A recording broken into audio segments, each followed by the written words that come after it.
tidak bisa diatasi oleh Greenfield, tapi sebagai satu informasi saja untuk Anda. Oke, masalah yang ada di otak. Salah satunya adalah meningitis.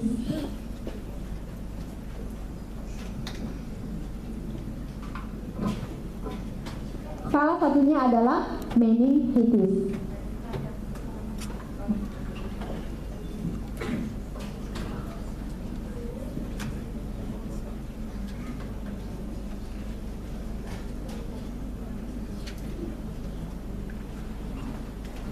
Oke, Bapak dengan Ibu, otak manusia, contoh ini adalah otak lah. Ini adalah kerangka kita. Otak itu contoh ada di sini. Di antara kerangka dengan otak itu dia ada satu saluran. Saluran yang berongga yang berisi cairan. Oke. Fungsinya apa? Untuk mencegah jangan sampai cedera otak oleh masalah-masalah sepele. Kalau tidak ada rongga ini, kalau otak langsung menempel di kerangka, kalau Anda terbentur maka otak akan langsung cedera.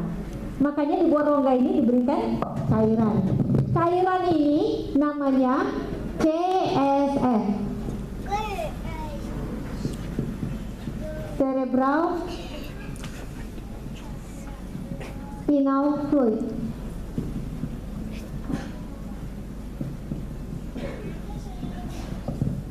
Setiap hari cairan ini dikeluarkan oleh bagian tengah di otak Anda. Cairan ini keluar, kemudian cairan ini akan melumuri seluruh bagian otak Anda untuk membuat otak Anda menjadi nutrisinya terbagi dengan rata, kemudian muscles lebih lembab dan sebagainya. Setelah sudah mengelilingi seluruh bagian otak Anda, maka turun ke sumsum tulang belakang dan akhirnya didaur ulang. Proses ini akan terus-terusan begitu, seperti siklus. Setiap hari seperti itu, agar otak kita terlindungi. Orang yang punya masalah dengan meningitis itu adalah serangan virus yang membuat di daerah sini terjadi radang. Kalau daerah sini terjadi radang, maka akan terjadi pengumpulan air yang terlalu banyak. Air tidak boleh terlalu banyak di sini. CSF ini tidak boleh terlalu banyak. Kalau terlalu banyak, dia akan merusak otak kita. Makanya, kenapa kalau contoh Anda mau pergi ke Timur Tengah, Anda diminta vaksin meningitis dulu. Karena oleh cuaca panas dan daerah yang sangat panas gurun itu lebih mudah perkembangbiakan virus itu, sehingga Anda bisa kena kalau tidak ada vaksin. Yang kedua adalah hydrocephalus, kasus di mana anak-anak yang baru lahir dan kepalanya membesar. Kasusnya sama seperti ini. Orang anak yang hydrocephalus itu adalah air yang ada di sini kan setelah air ini mengelilingi seluruh otak dia, air ini kan harus turun ke sumsum tulang belakang. Ini ada saluran turunnya. Anak hydrocephalus saluran ini tidak ada, cacat lahir. Jadi salurannya tidak ada. Karena saluran tidak ada, air yang tetap diproduksi tapi kan nggak bisa keluar. Lama-lama akan terjadi penumpukan air di otak dia. Cairan CSF ini lama-lama menjadi banyak. Karena kerangka anak bayi masih lembut, maka dia bisa mendorong sampai keluar. Anak yang hydrocephalus jarang bisa selamat. Kenapa? Karena jangka waktu hanya beberapa hari saja penumpukan cairan yang banyak itu satu persatu dia akan mematikan otak. Kalau dia sudah matikan, makanya anak hydrocephalus dia punya gerak motoriknya terganggu, bisa lumpuh, kemudian masalah ini, masalah itu, dan akhirnya habis. Nah, ada juga kasus bagi orang dewasa disebut NPH, normal pressure hydrocephalus.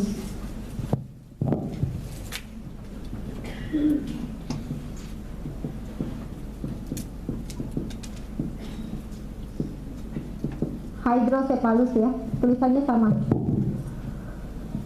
Tanpa kita sengaja, sering kita pernah cedera di bagian belakang kepala kita.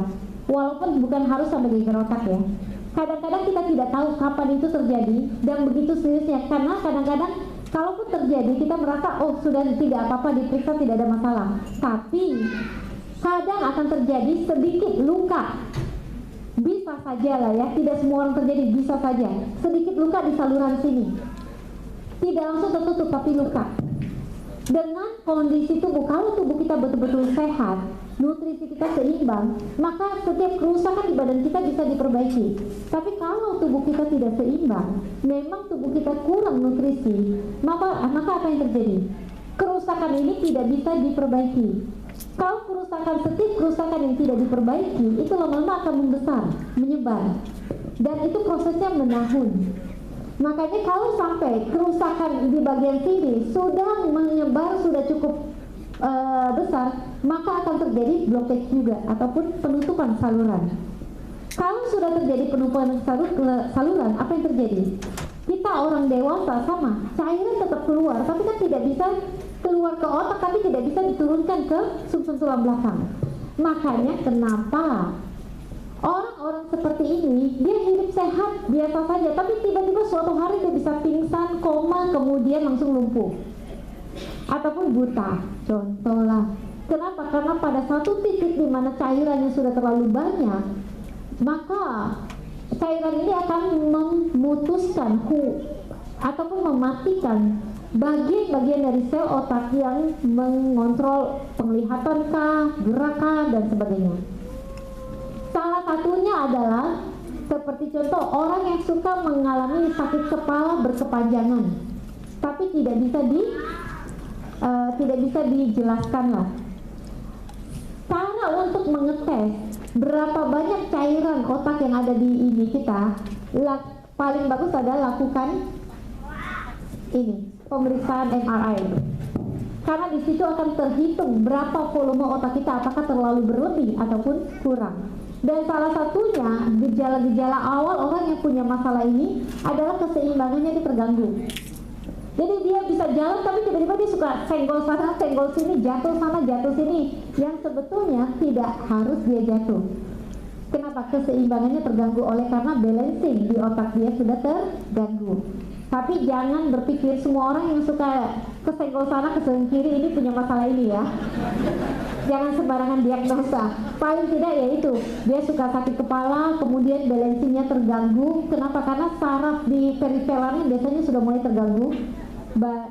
Paling tidak suruh periksa dulu ke MRI untuk confirmnya. Kalau itu sudah mematikan keseluruhannya, tidak bisa disembuhkan. Karena kerusakan pada saraf utama itu sifatnya permanen, tidak bisa disembuhkan. Nah, Bapak dan Ibu, ini sekarang adalah kasus yang selanjutnya adalah Bell palsy. Bell palsy. Bell palsy itu hampir sama, gejalanya terlihat seperti stroke, di mana orang yang terkena Bell palsy ini dia mengalami kelumpuhan tapi hanya di otot wajah. Bell palsy sebagian besar terjadi oleh karena serangan virus. Jadi saraf yang mengontrol otot di wajah itu diserang oleh virus sehingga terjadi kelumpuhan di titik saraf itu. Virus apa yang paling sering? Yang paling sering, walaupun tidak semuanya ya, yang paling sering adalah virus herpes simplex.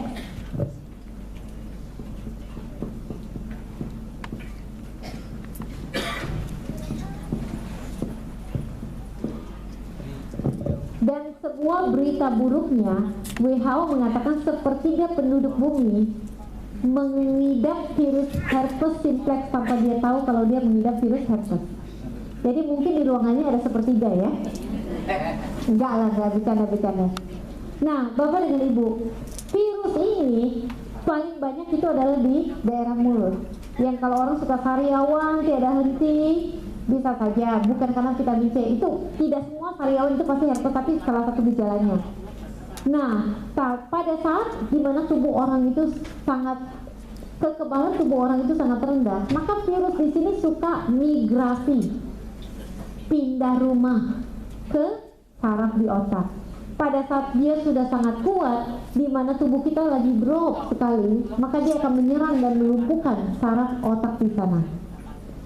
Makanya kenapa orang yang terkena herpes sering sekali kambuhan terjadi pada saat cuaca yang sangat dingin. ataupun cuaca yang sangat panas, ataupun angin yang lagi banyak. Karena semua kondisi itu membuat tubuh kita menjadi, kekebalan tubuh kita jadi jatuh. Orang yang Bell palsy bisa pulih dengan cepat. Tapi ada satu tips selain dia minum green pill adalah gunakan ATS. Karena digunakan ATS ini merupakan fisioterapi untuk otot di dia, di wajah dia, sehingga saraf di sana cepat kembali pulih. Tapi yang harus diingatkan adalah pada saat dia menggunakan ATS di titik-titik ini, maka akan terjadi rasa sakit yang cukup sakit lah. Jadi harus diingatkan ke dia. Ya, kemarin kan Bapak dengan Ibu sudah tes kan ATS. Nah, itu bisa dipakai untuk fisioterapi orang yang berpalsu. Yang terjadi tidak ada ekspresinya. Jadi kenapa dia bisa mirip, yang ini masih ada ekspresi, ini sudah tidak ada ekspresi. Seperti contoh seperti itulah. Makanya ini juga menjadi satu alasan kalau Anda pernah mendengar anak-anak Down syndrome. Menurut kita anak Down syndrome punya satu kemiripan mukanya ya. Sebetulnya mukanya tidak mirip. Yang mirip apa? Titik lumpuhnya, saraf yang mengontrol wajah dia, otot di wajah dia, lumpuhnya di titik yang sama. Sehingga anak Down syndrome itu ekspresi mukanya semuanya sama. Makanya kita bilang kembar sedunia ya. Bercanda. Nah, jadi Bapak dengan Ibu, peran otot itu penting untuk gerak, tapi yang menggerakkan otot itu adalah saraf. Hari ini kita tidak akan banyak berbicara tentang otot karena kita bukan atlet, jarang ada masalah di otot. Tapi ada salah satu masalah otot yang sering orang kita juga tidak tahu, cuman penyakit ini tidak umum, namanya carpal tunnel syndrome. Carpal tunnel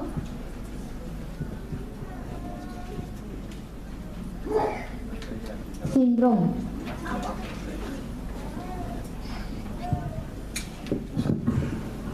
Penyakit ini adalah penjempitan rongga di pergelangan tangan kita sehingga gerakan tangan kita menjadi terbatas. Ada yang merasakan sakit, ada yang tidak. Cuman ada yang mengatakan begini, kenapa ini saya suka sakit kalau saya menggenggam sesuatu tidak bisa kuat. Dia tidak bisa mencengkram, tapi jadinya genggamnya lemah. Itu adalah bagian dari penyakit carpal tunnel syndrome. Jika yang masih awal itu masih bisa dibantu, tapi kalau yang sudah kronis itu harus dioperasi, istilahnya dibongkar di sini supaya rongganya menjadi lebih besar. Biasanya penyakit ini bisa terjadi kepada orang yang penggunaan ketikan tangan itu terlalu banyak, bukan tangan gerak begini, tapi yang statis di satu titik. Seperti contoh orang mengetik, setiap hari ngetik terus, tapi berjam-jam dalam satu hari, bertahun-tahun bisa saja terjadi itu. Salah satunya, ya. Nah, di lain dari itu kita tidak akan membahas tentang ini. Satu lagi yang perlu saya sarankan adalah jika Anda bertemu dengan kasus seperti contoh seperti contoh Down syndrome, green pill tidak akan bisa membantu masalah Down syndrome. Jadi tidak perlu tanya lagi karena Down syndrome itu tidak bisa disembuhkan. Tapi anak-anak Down syndrome, gerakan otot badan dia bisa dilatih dengan terapi. Ada satu kesamaan untuk anak-anak yang punya masalah dengan Down syndrome. Dia selalu punya masalah dengan konstipasi, sulit buang air besar. Kenapa? Karena salah satu otot yang menggerakkan otot usus dia itu juga mengalami bukan kelumpuhan, terlalu lemah, sehingga pembuangannya dia agak susah. Apa yang bisa dilakukan oleh green pill adalah membantu pencernaan dia. Itu sangat membantu, sangat-sangat membantu.